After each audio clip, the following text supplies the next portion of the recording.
మధురాల కన్నా కమ్మా గుంటయంట లేక లేక నేను ఫోను చేస్తేను హల్లో అన్నవంటే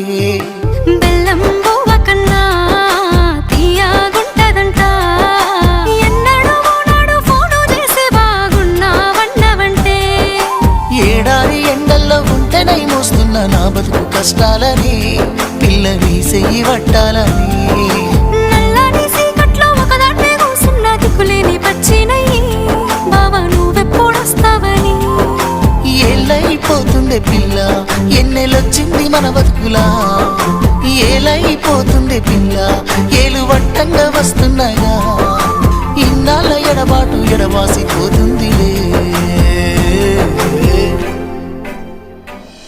ఈ సీనయ్య గుంటున్నదే సినదారా నీ కోసము ఈ దూరాన్ని చెరుపుతూ తీరాల తెగిరింది అందా